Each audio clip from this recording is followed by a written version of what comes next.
Nick could have hearts. Could have queen 10. So a lot of hands Nick could have, and Brian goes for the check raise for value, and Nick folds.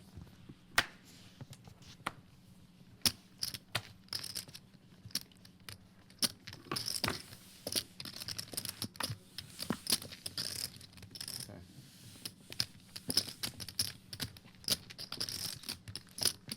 $300.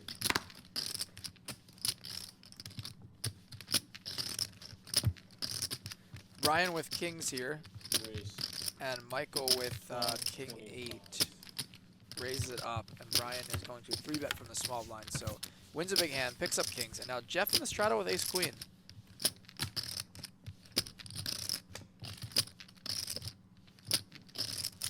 Three raise. 32.25. And Jeff with a cold 4-bet here from the straddle with ace queen, and Brian has kings. How does Brian play this? Does he call? Does he put in the 5-bet?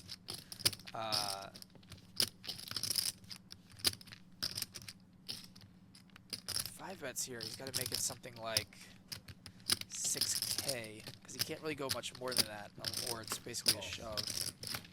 So he does just call. I like this call because Heads up. of the stack sizes. And queen 10-5, 2 clubs. Wow, action flop here. Check. And Jeff just checks back. Turns a 6. And unless Jeff improves, he's gonna lose some money in this hand one way or the other.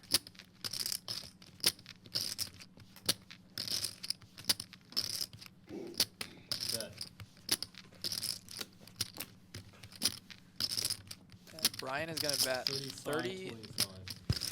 35.25. And there's no way Jeff is folding right now.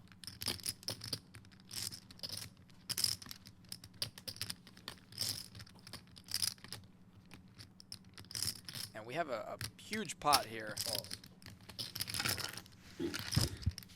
Almost 14,000 in the pot, and Jeff has 10,300 behind.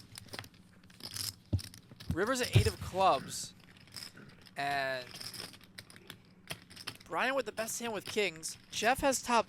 He also has an ace of clubs blocker for what it's worth.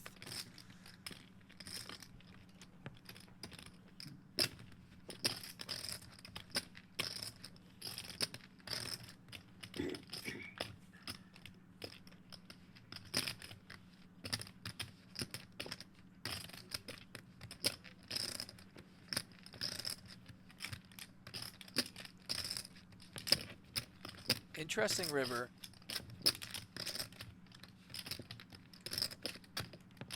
Check. Jeff knows Brian can never have the nuts. Brian's gonna check here.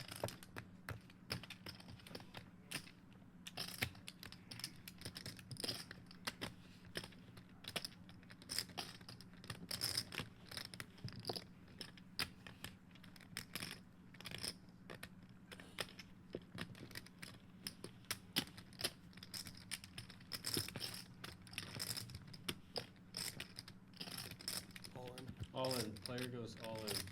Wow, and Jeff goes all in. How much? And this is a crazy hand.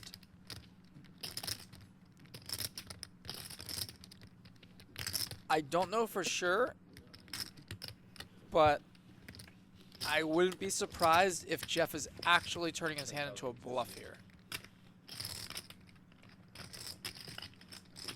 Yes, he's going to have the best hand a lot of the time, and you guys might think that sounds crazy.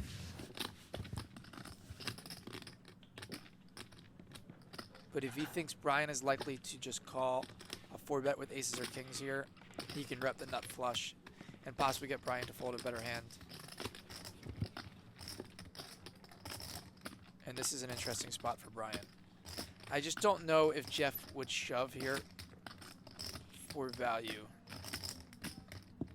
Yes, against some players he could get a worse hand to call, but in a 4-bet pot against this particular player, I don't know that he really thinks ace queen's the best hand here. With the ace of clubs in his hand, he might be turning this into a bluff. I think he is.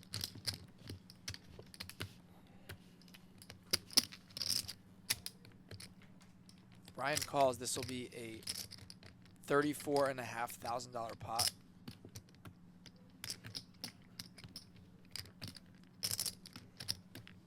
Can Brian figure this one out? Would Jeff 4-bet, or would Jeff, yeah, 4-bet ace king of clubs and then check back the flop, or ace jack of clubs and then check back that flop? Is he really going to check back the flop with a massive combo draw?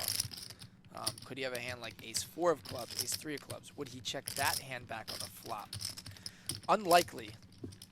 So if Brian figures this out and makes the call, it's because it's so unlikely that he would flop a flush draw and check it back. And what other hand would he shove the river with other than a flush?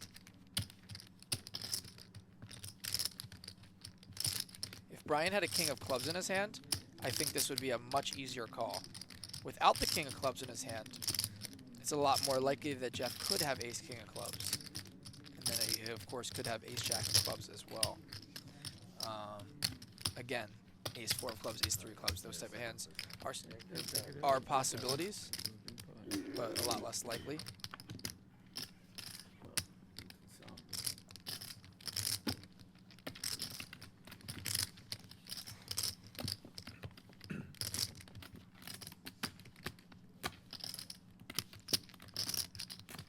There's a chance in Jeff's mind that Brian also has the same hand as him. He could have ace queen suited.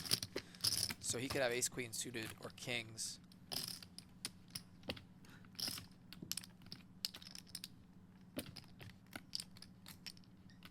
I don't know how well Brian knows Jeff. I don't know if they've played together. I know Jeff plays down in San Diego. I know Brian has played in San Diego. I don't know if they played together.